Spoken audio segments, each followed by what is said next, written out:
Frex knows best. It's time to ingest, and I've got a friend of mine. We played a few times, and his name is, and I might get this wrong, Giacomo Moras, but he's probably going to tell me how to pronounce it properly. Is that correct, my brother? Hello everyone, and thank you for inviting me here in your channel. So yeah, the correct pronunciation is Giacomo, Giacomo. but the surname was right. So Giacomo Moras. Okay, you hear Yeah. that? All right, I got that wrong, but I tried. So don't, do you know what I mean? Don't shoot the messenger. But brother, first of all, I always like to start with, how's the year been? How was New Year's Eve? Because you're a DJ. Were you out partying or were you performing?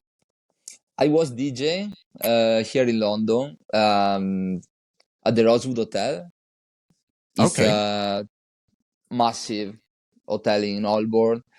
It was fun. It was cool. Mm-hmm. Yeah. And like I used to DJ since 2007 every New Year's Eve. So for me, it's just Just normal. it's just normal, you know. And what about you? Oh man, I was at the place where we met, Sushi Samba. That was Ah, you my were third there. year round. Yeah, that was my third year there. Funny enough, I'll tell you a story that my first gig at Sushi was New Year's Eve.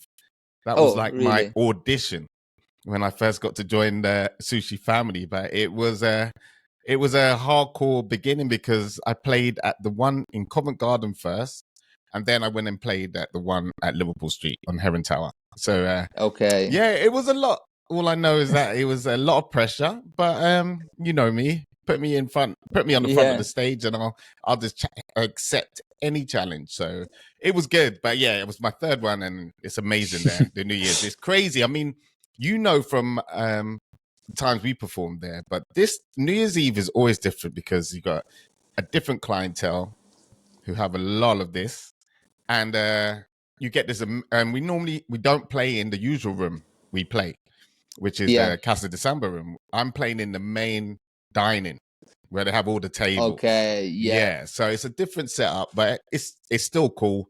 It's a very full on because there's so many people there, and obviously it's New Year's Eve. So when the countdown happens, it's just like fireworks everywhere, 360 view of London, which is amazing. Being on the 39th floor, it's amazing. But Yeah. this podcast is not about me; it's about you. So enough of me talking. I would like to know a lot about where it all began for you, like DJing, like or music itself. Like, what gave you that vibe? Like, this is the path I want to go into, and so on. Now we're going back, way back, back into time. Yeah. So basically, since I was a child, I was always fascinated about music and searching online and buying different CDs and vinyls. It was always like really fun about music, and discovering Yeah. new music. Um, and then it happened that I'm from a beach city in the province of Venice in Italy, and it's a really touristic city. And in the summer, there are, when I was young, even more. But anyway, there are like, beach clubs and nightclub. And when I was growing up at the age of 12, 13, it just happened that, I was, Okay. so I just felt at the time that I really wanted to try to do it, and I became obsessed actually to do it. So Okay. I put together the passion about music and discovering new music with like the fact of seeing DJs in action actually performing. It was so fascinating that I wanted to do it. Plus I started to like um, I started to like to hear house music basically, and like mostly was like vocal house, classic house, Hmm. and and I loved it so much even in a young age.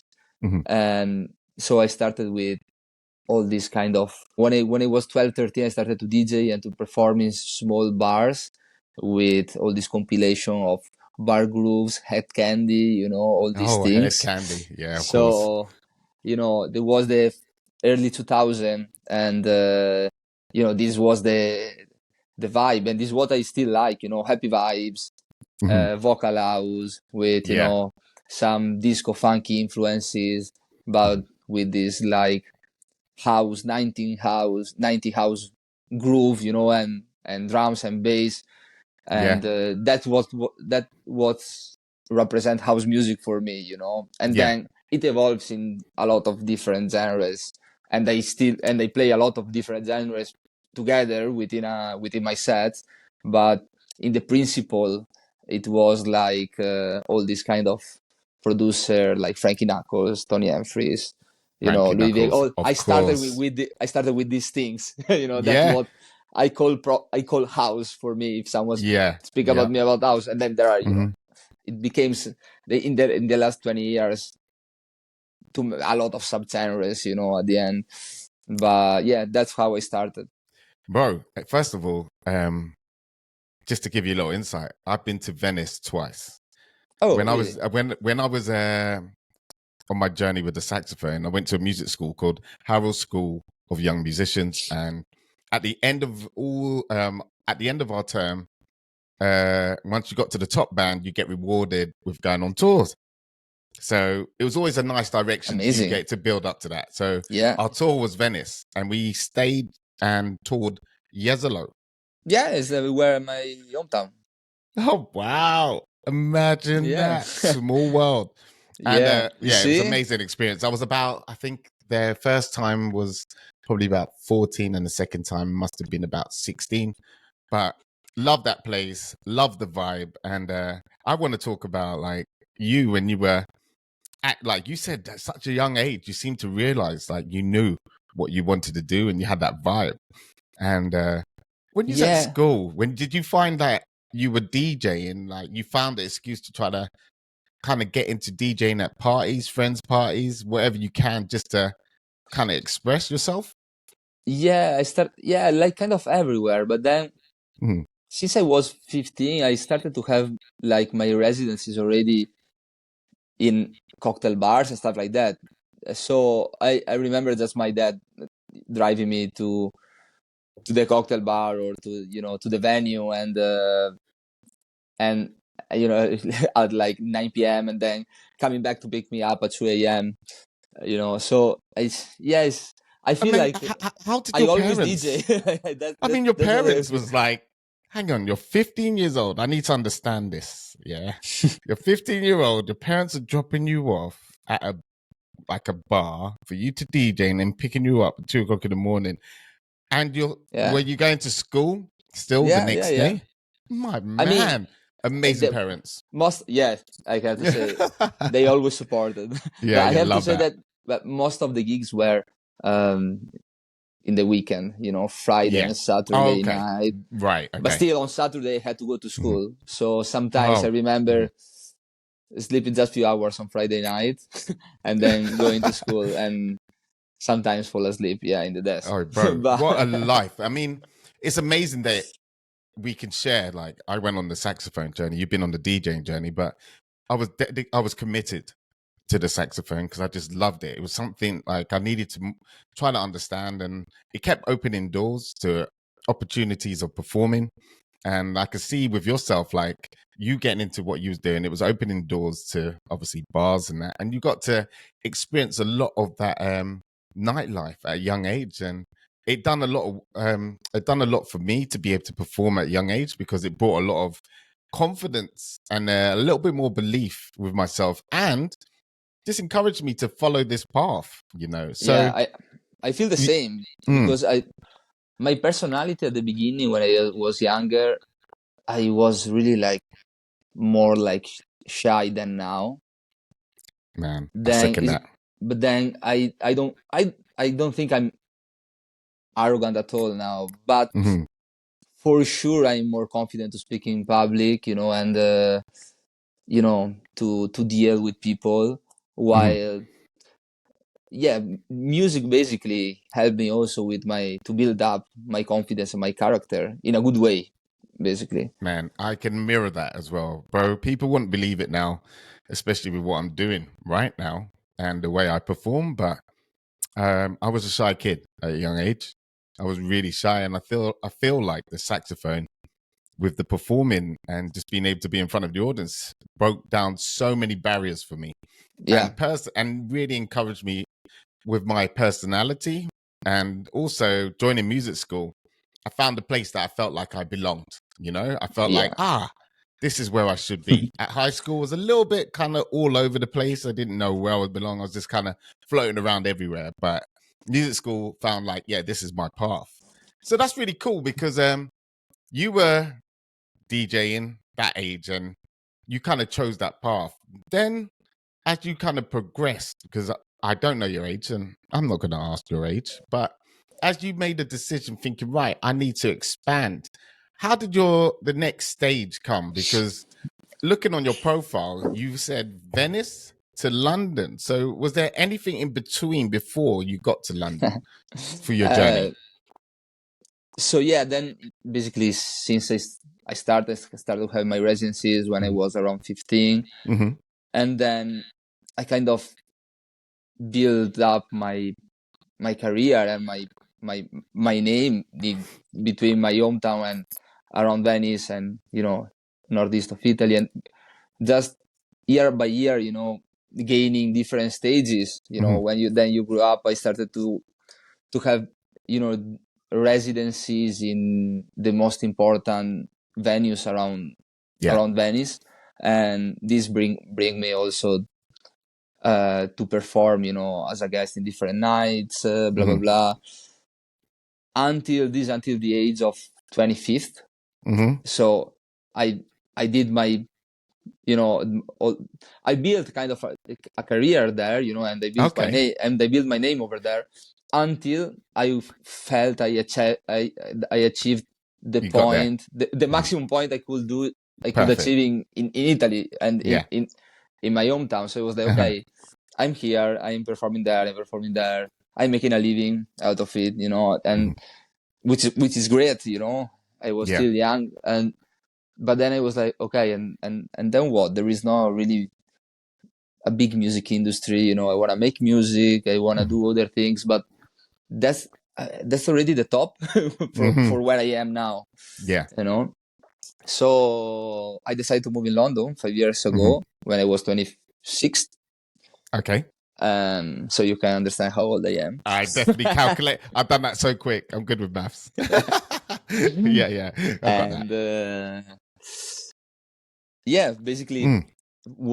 I studied at the Point Blank Music School. I don't know if you Point know blank. yeah. Hang on, is that a radio station, Point Blank? Maybe they have a radio station Yeah, I as think I've well. heard of a station called Point Blank. But anyway, sorry. Go Yeah, ahead. there are a great of good producers Hmm. that came out from there.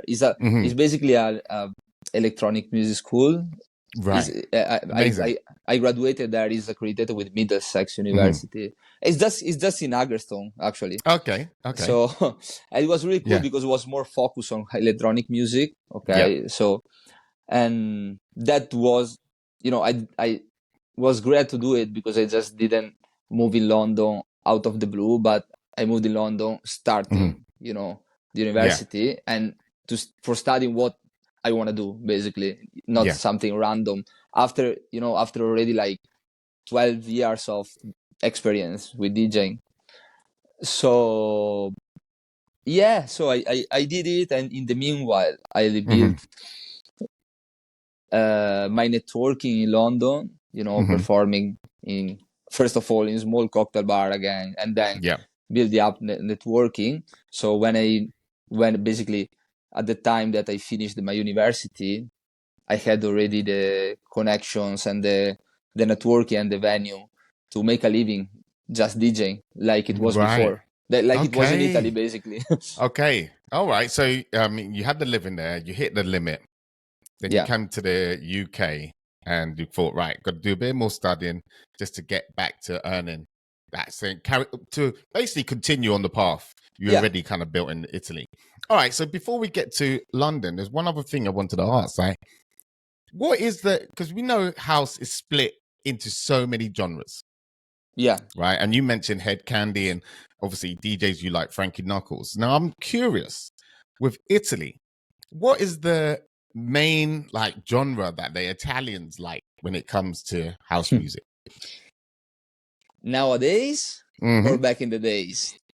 Let's start with back in the days and bring it up to today. Okay, that's the part I prefer to talk about. I'm guessing that's why you moved to London. But anyway. Yeah. Another reason. Yeah, Okay. after a year there were a decline of taste. Yeah. No, that in the 90s and in the early 2000s there were a big culture about house music. Actually, I remember in my youth I was really young, so I just had the opportunity to live a small part of this era in my hometown in Italy. But then, I saw videos and I have friends older than me that were telling me a lot about it. And actually in the 90s, there were a big scene of a lot of US DJs coming to perform there. Right. For example, one of my big friends, DJ Ricky Morrison, he, he's based in London. And the first time he came to perform in Italy, he told me this, it was in 1992 in Jesolo.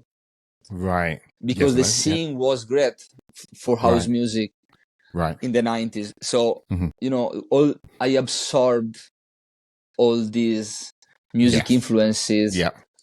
And I built my taste around this era. Yeah. But then slowly since 15 years ago, year after year, it was getting worse and worse. Wow. Okay. The music scene was getting worse and worse. I think because of different factors. The change of the teenagers now have a different taste. They are influenced by different genres. Something that personally I don't like, but I understand other people likes. But like, I don't know, a reggaeton or or stuff like that, which I understand the music genre, but what it always made me confused was that it's not dance music. It's not something that you should play in a club. You know what I mean? Yes. So, and then the last years I was living in Italy, I was seeing a lot of different formats in big clubs that are like historical clubs for house and electronic music, starting to do all these kind of formats that are out of the underground electronic music scene, and doing this format where they promote music which is not dance music. So I started to feel like I'm not recognizing myself, and I'm not in the music that the music scene I have around, Yeah. So I was like, if I wanna still make a living with that, and continue and exactly, and not being frustrated. I need to go in the big city where there is the music industry, where disco, house music, whatever it is appreciated, and I can feel more comfortable to play what I feel is myself. Okay, so I can relate to that because I grew up listening to. Sometimes there was a couple of people I knew which were much older than me, and they went through the whole. Well, in London, they had the 87 to 89 house, and that it was so new and raw, and it was so innocent. That's the best way I could explain it, because there was no rules, there was no like divisions, like this is that style, that is. Everyone was just under one roof, and I loved the whole of that vibe. That influenced me into dance music itself. I was a big fan of a dance act called Prodigy, because that was massive in the UK. It was something like a new sound, and then my friends and all of us grew up with the sound called garage music, right? And we got into that because that was like a perfect timing for us. We were like 15 when or 14 when that first came in. And we just, again, it's funny because everything seemed a little bit more, because it was a lot more fresh. It seemed a lot more, for us, relatable. And just like yourself, as time went on and it started to kind of go, I don't know, it's mainstream part. As soon as it went into the mainstream, it wasn't underground. I think a lot of us switched off, and everyone started to be a lot more selective of what clubs they go to, what bars they go to, what style of music. And that's why I was curious, because the whole of like what's happening at the present day, there's so many divisions of music. And I watch on YouTube, there's this channel called Circle, and it kind of shows you little bits of different DJs from playing in iconic locations around the world. And that's why I was just curious, like, what is the scene in Italy? Because everything's so split at the moment. I know around Europe, reggaeton and all of that just seems to be just covering the whole of Europe, and that's just not my kind of vibe or style, and that's why I'm always curious. And obviously for the audience or whoever's listening, I just thought it'd be a good question to ask, like, what is going on in Italy right now? It was a good question. It was a good sad question. Yes, I hear you, bro. I hear you as well. But yeah, and also go on. Also a lot of new Italian music, like actually I don't know. There are all these new Italian artists that make Italian music, which is not really Italian music for me. Right. Yeah. And it's super cheesy, super pop, super. That's where we're at. That's what I'm talking about, and it's so good that we can have this conversation, because I've had conversations with my friends about this, and it's just a scene. It's just like that pop industry seems to have kind of taken over, and kind of it's all about image and the soul of the music. And I'm glad that we still got people like yourself, myself, and people I've met along my journey, which are still trying to fly the flag for a lot more, keeping that soul, And I feel like everything goes round in a circle, and I think the people with the soul want to feel some of that soul, so it's coming back. And I can see it with the vibe we are bringing and so on. So now we're into London. Yeah, I believe the same. Look, I changed country for this reason. So it's crazy because my flag is like that, All right, so this is great. So we're in London now. All right, so in the present day, like, so you've done your little course, you're back on track. Now you're thinking, right, now when you're back on track, what was the first place you played at, or what's one of your favorite places to play at, or what's your regular spot at the moment? So at the moment, luckily I have different regular venues between member clubs and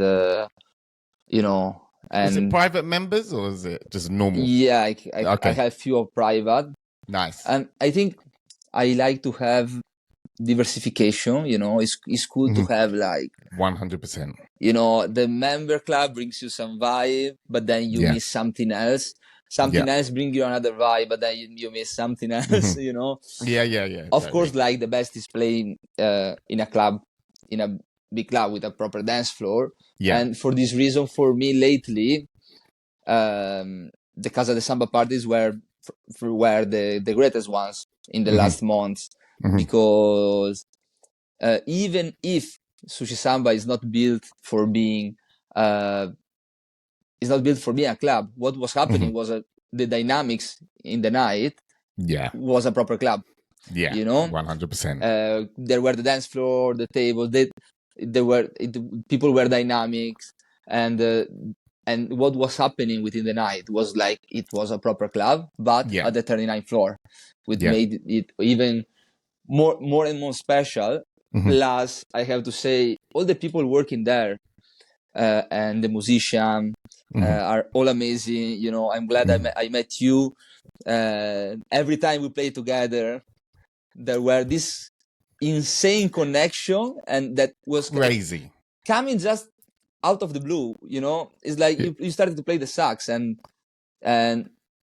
instinctively I knew when to filter a song, and you were going with your solo. Yeah. So I know, bro. I've just for the audience, right? Listen, I've said this probably before, but if the DJ plays the right song, my saxophone sings. And you seem to have the right style music, just makes my saxophone just go for it. that's great. And that's why I always look forward to it, because I never know. They just tell me to turn up at a certain time.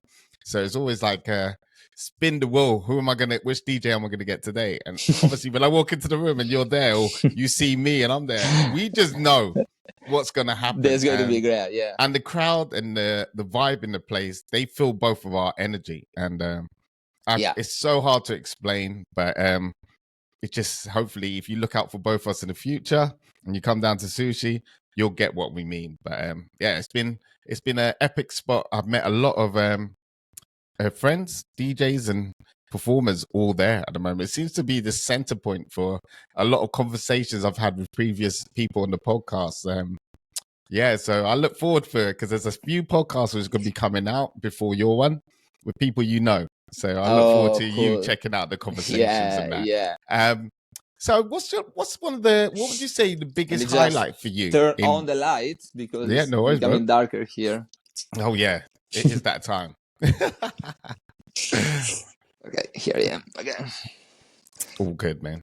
All good. So my question is, I just want to know, what's one of those moments in your DJing experiences that you felt that was one of those you just wanted to just everything to pause, and you just wanted to hold on to that one moment, like it was like a experience? Because I've had a lot of those with the saxophone, where I just thought I've done something and I've had a reaction from the crowd, and everything just seems to have just fit it in that moment.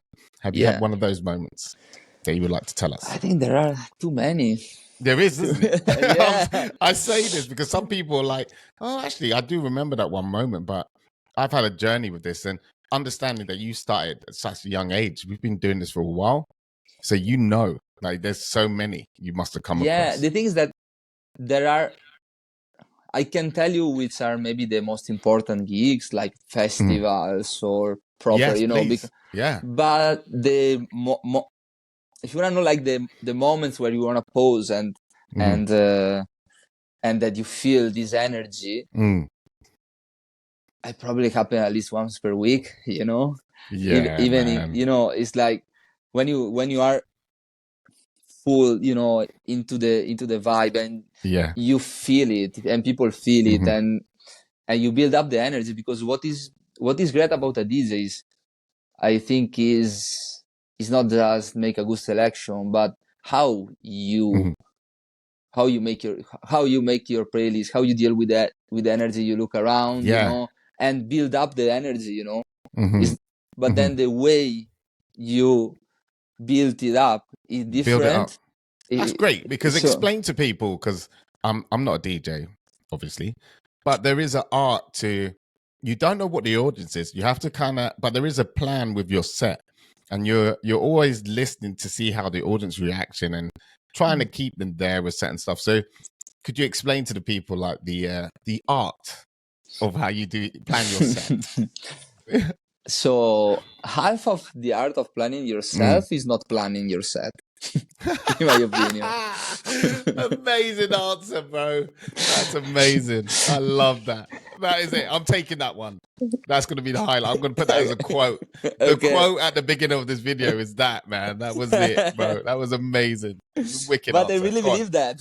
Because when I was young at the beginning, I was, getting really emotional. Oh my God, I need to play, getting really stressed about it, and plan, okay, that can be the first track, then this track, blah, blah, blah, blah, blah.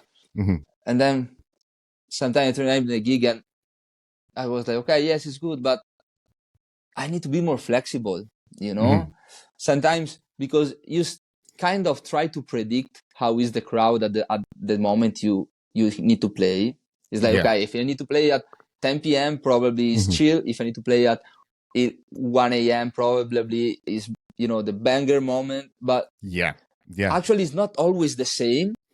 True. So I think really half of half is not prepared anything. Yeah. The other half is to keep always yourself updated with the music. Right. Always Got it. keep updated, listening different music, get inspired by different DJs and different producers, and Yeah. to keep fresh your playlists, Mhm. and you know, to have in mind some new track that maybe is not yet popular, Yes. but Mhm. you recognize has a big potential, and people can recognize you that you play that track at that time. You know what Yeah. I mean? So Yeah, of course. so I remember like one of last Casa de Samba I did. I Mhm. started with this track, and all the people over the DJ were like shazamming and taking a peek of this track. And then Yeah. and lately in the past 2 weeks, I saw 2 videos of DJing Mhm. playing this track. So it's like Right. maybe, you know, discover some track that you feel is yours, personal, Mhm. and people can recognize your style Okay. through that Yeah. tracks. Of course. You Mhm. know, I think it's more about that.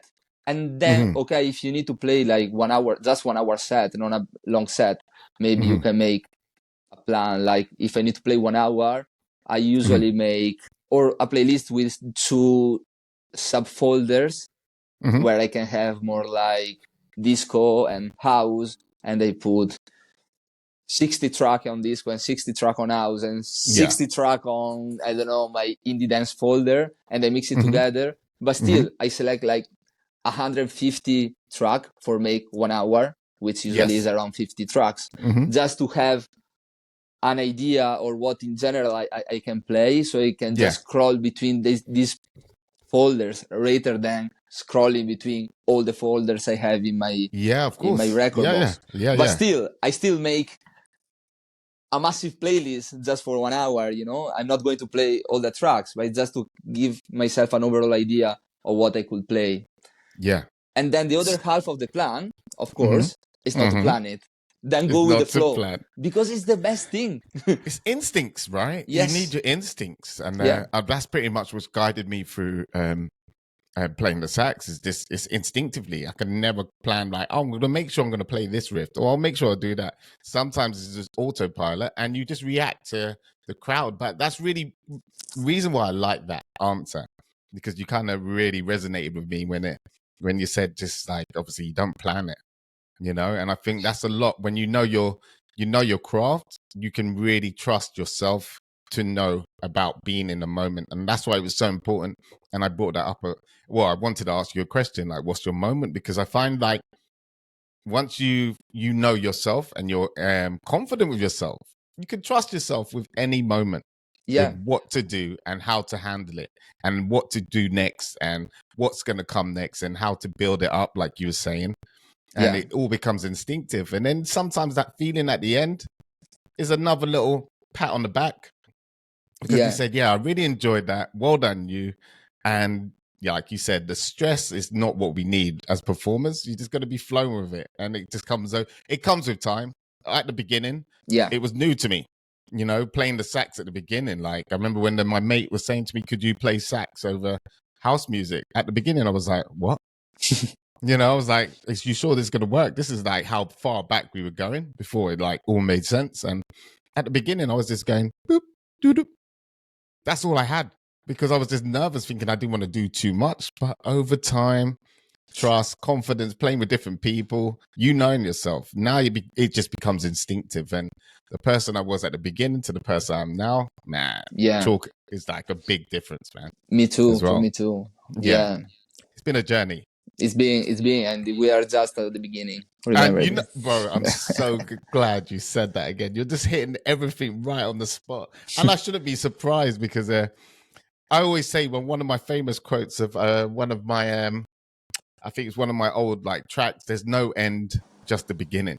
Because everything is new for me. Like everything's like, every time I go out for a gig on the weekend, it's like, it's something new. It's the beginning of something else. I'm always starting something. Look, I've started this podcast.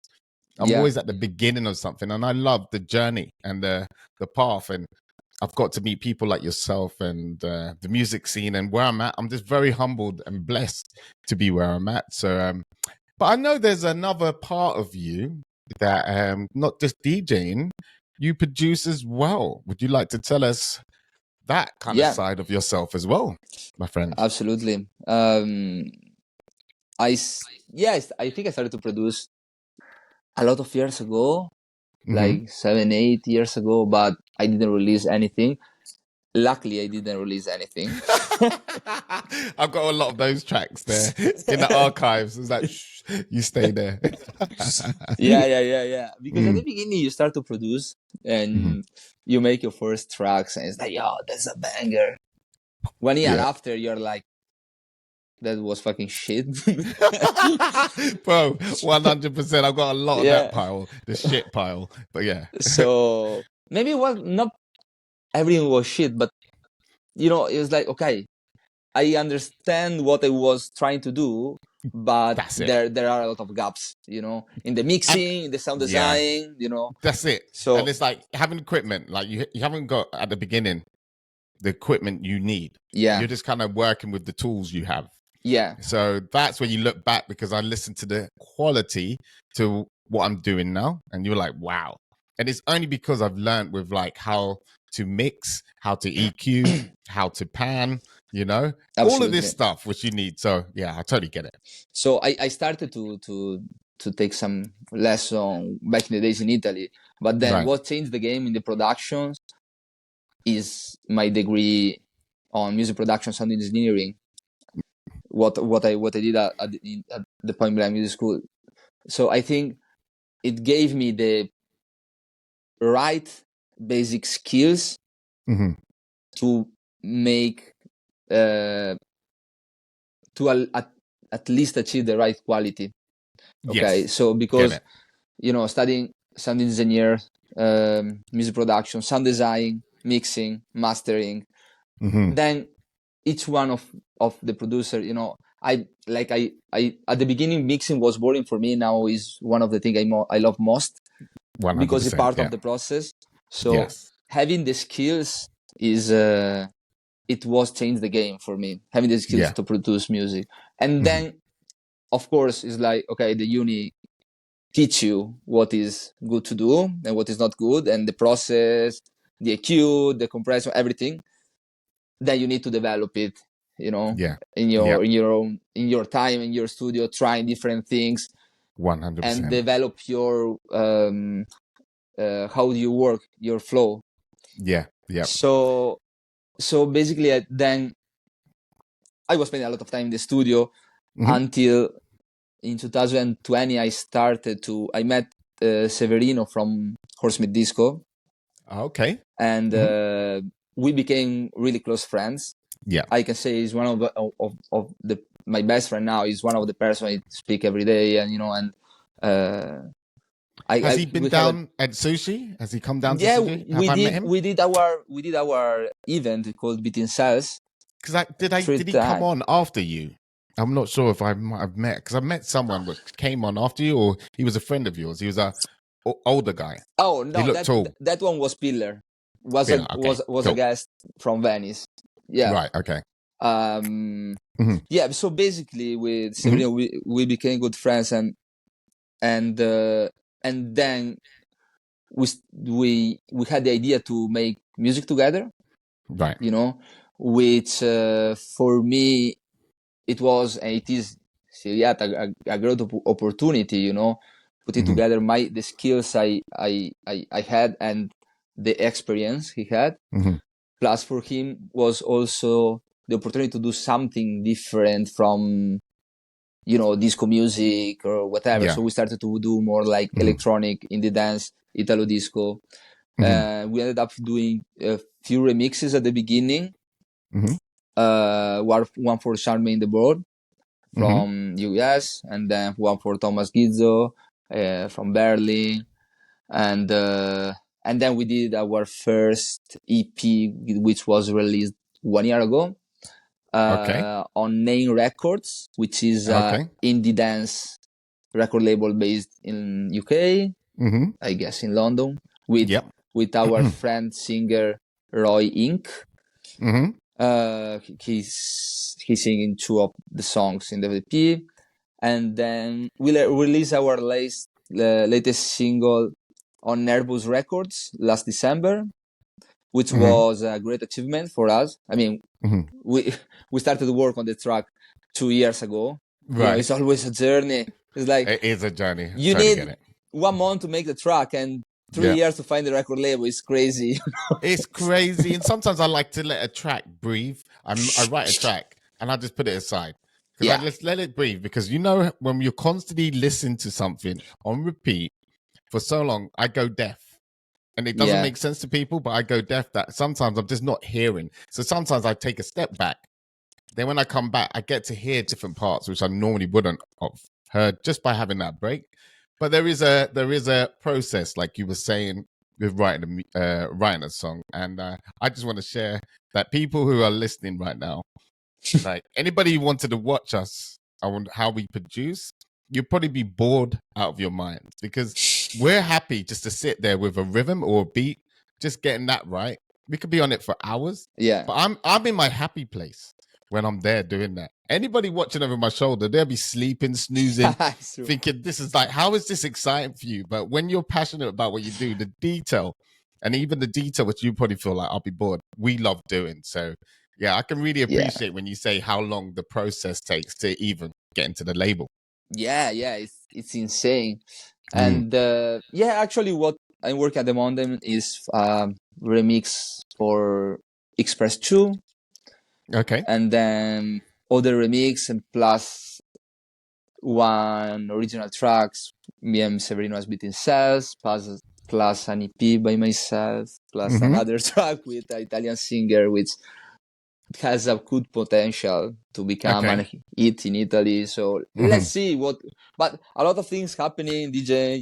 But anyway, about A production. lot of seeds are being Yeah, planted at the yeah, moment, which I love. Yeah, So, that's amazing. which I love it. I love to do a lot of things. Sometimes I just pull out to have the energy, 3 times the energy a normal person can have to do everything, Yeah, or to totally have 3 get it. Giacomo. Do you Yeah, do that? You go to yeah, the yeah, you go yeah, to the to DJ. yeah. Of You course. make the invoices and you go to the studio. This whole world, isn't it? Sometimes you just, you know what, bro? And I want to relate to this. Is sometimes you just want to, all you want to do is play music and write it. And then you got this other side, which sometimes you wish somebody else, that you were just saying, somebody else, you go organize that on the admin side. You go do this side. I just want to stay in this lane, Yeah, which I enjoy, but we got a whole world. It's not just making music or playing. yeah, You that's got, the fun part, that's the But fun yeah, part.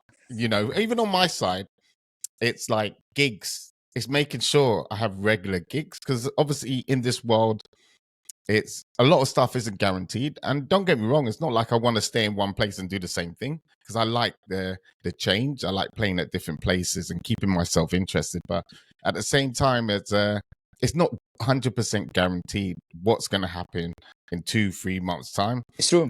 Venues change and they like to change their image. They like to change something else. So you never get too comfortable in place. But I've actually really, again, humble and just kind of at peace with change all the time because I know one door closes, I guarantee another door is going to open because I trust that I'm definitely making a lot of noise out there in the scene.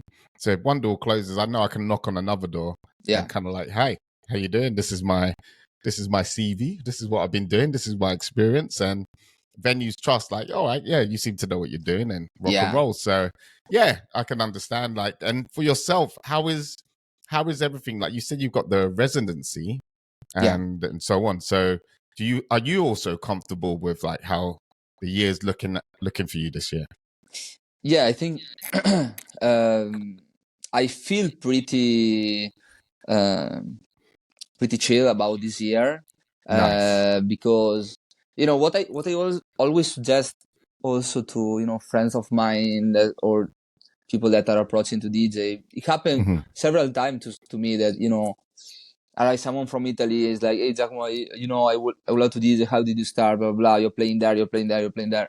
It's like I just started from a place, and then Yeah. if you're good, it happened naturally, Hmm. Yes. And but while I feel pretty good about this year is Hmm. because I can rely in 10 different residencies, Yeah. you know. So what makes me feel safe about making Mhm. a living as a self-employer Yes. is to have different residencies. And maybe, you know, the venue you like more, you do it 3-4 times per month, and the venue you Yeah. like less, you do it one per month. Yeah. But Yeah. with that gig per month, you keep the relation, you know, Yeah. you keep the network, 100%. you 100%, know. man. Yeah. Yeah. So yeah, Yeah. It's good because it's the same with myself as I find that I've got this relationship with Sushi Samba because of the people I've met and how long I've been doing it for, and the staff and everyone I get on well with. But at the same time, I'm playing at different places, and no matter where I'm playing, you know that it's pretty much like I'm on the stage, but I know I'll probably get 2 or 3 gigs from somebody in the crowd. Go, hey man, I've got a birthday coming up, or I've got a wedding coming up, and so on. So when I keep moving different places, it doesn't matter where I'm at. I know that something else will happen. It's like a ripple, like a yeah, pebble, and then something else is going to happen. The main thing is that I'm happy as long as I'm playing out somewhere, I'll make some noise. yeah, You know, I'm yeah, happy wherever I am because I enjoy what I do. I love playing the saxophone, so it's like no matter where I'm at, I'm gonna make the most of it. But yeah, when it does align with somewhere you do enjoy, you do have to laugh and say, "Am I really getting paid for this?" yeah, it feels like I'm just going out on the weekend. I'm with yeah, people I enjoy being with, like friends, and I'm getting paid to play my saxophone. It's just right now. I got a lot of friends who hate me at the moment because of the lifestyle I'm living, but it's been a journey. Like there's work behind the scenes, this is why I yeah. want to start the podcast. It's like all they see on social media is that we're enjoying ourselves, but there's been a lot of work behind the scenes, Yeah, and people sometimes don't realize how how much time we spend in the years to build network, to gain 100%. the trust of Yeah. the booking agent, you know, Yes. to gain the Yeah. trust of the venue, Yes. to for as a DJ point of view, to build, you know, Mhm. folders and insane amount of music, you know, Yes. and to know what to Yep. play, and to know what to play, to deal with different Mhm. crowds is not that, you know, Yeah. a booker knock my doors and say, hey, you are a DJ, okay, come and Yeah. play. Yeah. Yeah. There is a Yep. whole huge process behind, and you know that, Yep. you know, Yeah. of course, in the social media we show just the fun part, Of course. but there Like are, the small percentage. yeah, there are, you Mhm. know, a lot of dynamics we forget it One, to, for example, explain like equipment. Like yeah, you can have problems with equipment. The audience might not know, yeah, but there's multiple things. Like I'm trying to make sure the level's right, or something's gone wrong. I'm trying to work. How can I try plan B? Or do I need to swap this wire, this cable with this, or and so on? But the audience doesn't know. But yeah, there's all of this because they're dependent on us to put the performance on. But there's multiple things I'm thinking about while performing. You know, yeah, levels. I'm listening to the song. I'm making sure that I'm interacting with the crowd, and again putting on the show. So we don't show that because we're kind of like performers. We're just doing what we do, but yeah, just for everyone else to understand, it's never that straightforward with what we do. We just been doing it for a while. yeah, yeah, yeah, yeah. And I think people rely to us because if there is a problem, we have the experiences to sort it out, you know. Yes. Like Yeah. if there is a problem on the mixer or with a cable, Mm-hmm. you know, Mm-hmm. so many times so many times so, I'm loving you. so many times I unplug some cable and, you know, plug in the other channel, Mm-hmm. for example, you know, Yeah. that if you don't have a lot of experience, probably Mm-hmm. it's just, oh shit, that's not working, you know, and maybe Yeah. you have a solution, you know, switching a cable or in another way, but because Yeah. of the experience, basically. Mm-hmm. And yeah, Yeah, it comes with experience, and like I said, it's something that people don't see, but we definitely as well. It's the code. The show must go on, yeah, exactly. whatever happens. So Yeah, we will find a way. We've talked a lot about obviously the journey, the positive sides, and it's strange that I'm probably gonna mention this, but I was just curious. It just popped in. Like, have you have you ever had a bad experience while on your journey with the DJing music and so on? Like something where you thought you walked away like, oh man, why did that happen?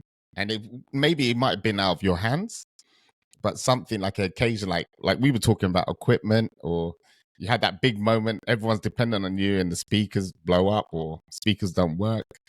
Have you ever come across any occasion like that? Not really. Amazing, bro. You are a lucky brother. I mean, my journey, I've definitely had moments where a microphone might not work. It decided like batteries died or whatever. So and you know me, I like to move around on the stage. Then I'm stuck with a microphone on the stand, so I can't move. That for me was that hurt. That hurt me because a lot of my performance is about moving around, engaging with the crowd, and I was stuck on the stage.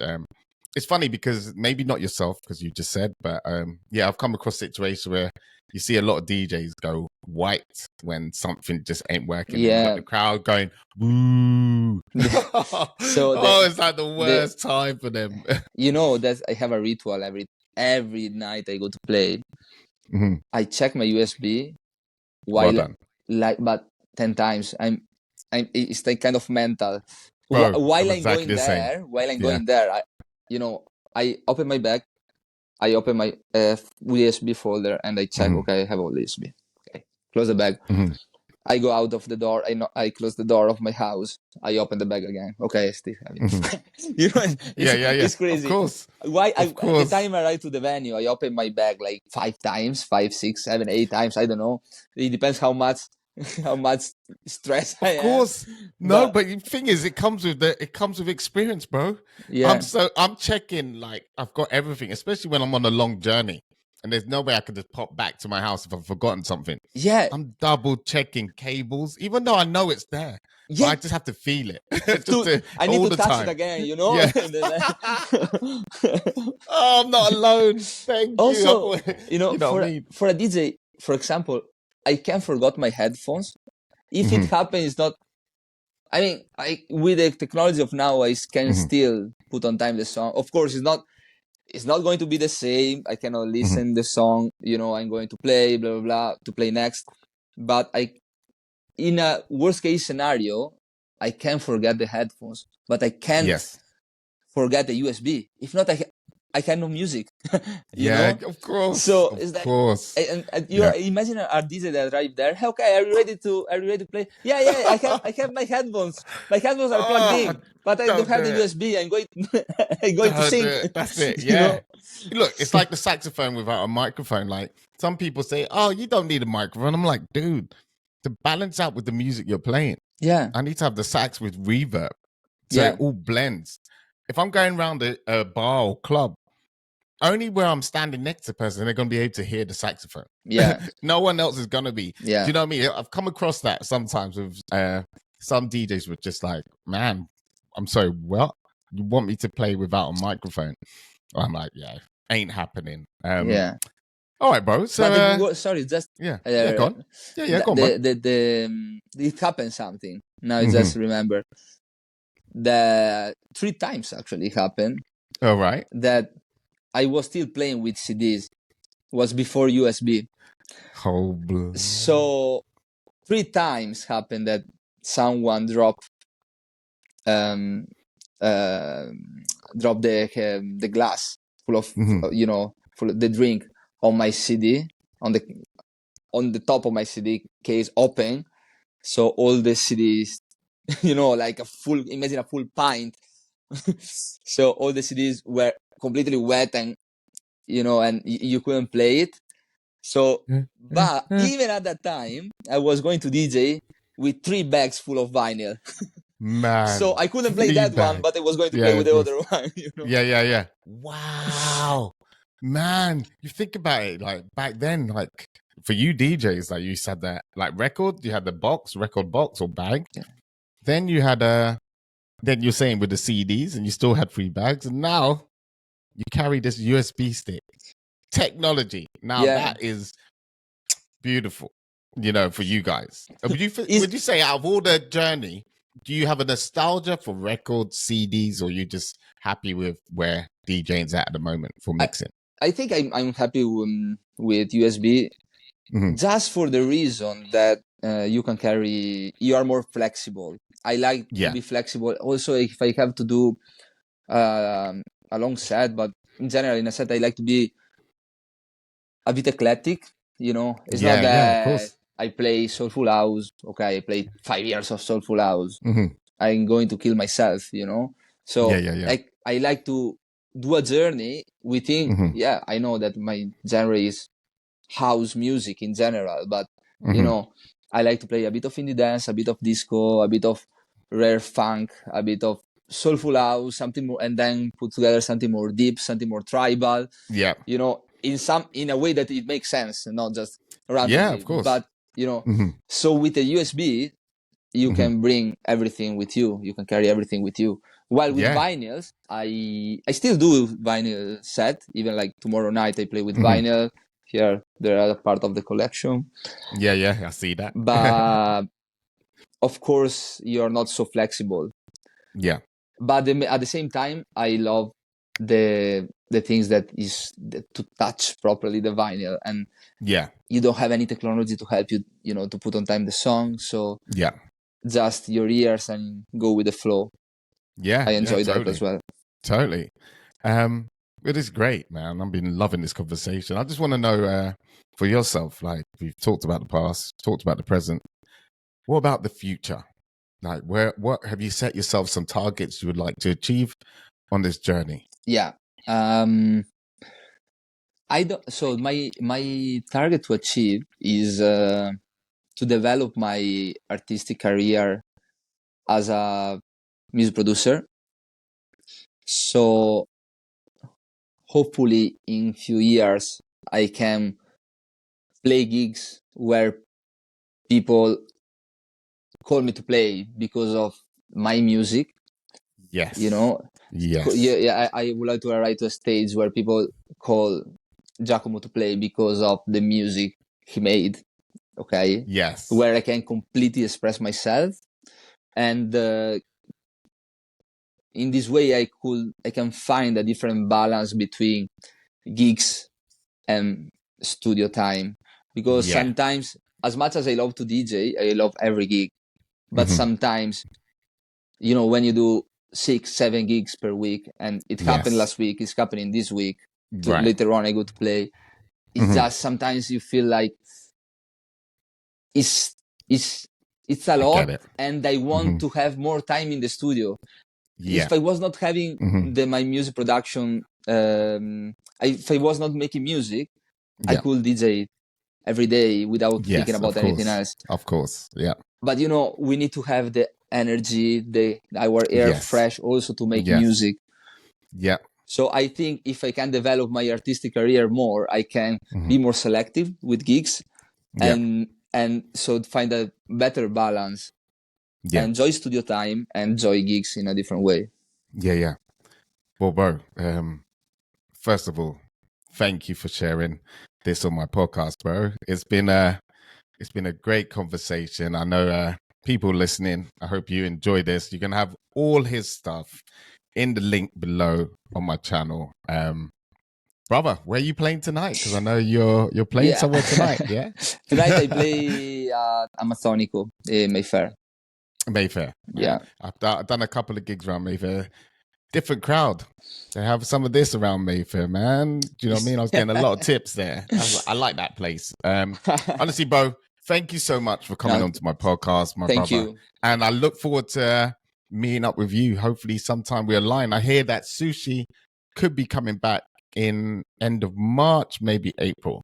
Yeah. So, I heard something, so let's hope it's happening. So fingers crossed we get to continue on our path. And bro, I look forward to putting this out. I know a lot of people are going to love this. And thank you once again. Right, all the best, my brother. Thank you so much. Thank you for also to listen to all my conversation. I know that sometimes I talk too much, but bro, this is the place to talk too much, man. Cool. I normally talk too much, and it's so good to have somebody else who could just take over. So I salute you. It's been a great conversation, mate, and we'll catch up very soon. Yeah, thank you, brother. Look Love after you. yourself. Bro. Thank you. Love you, bro.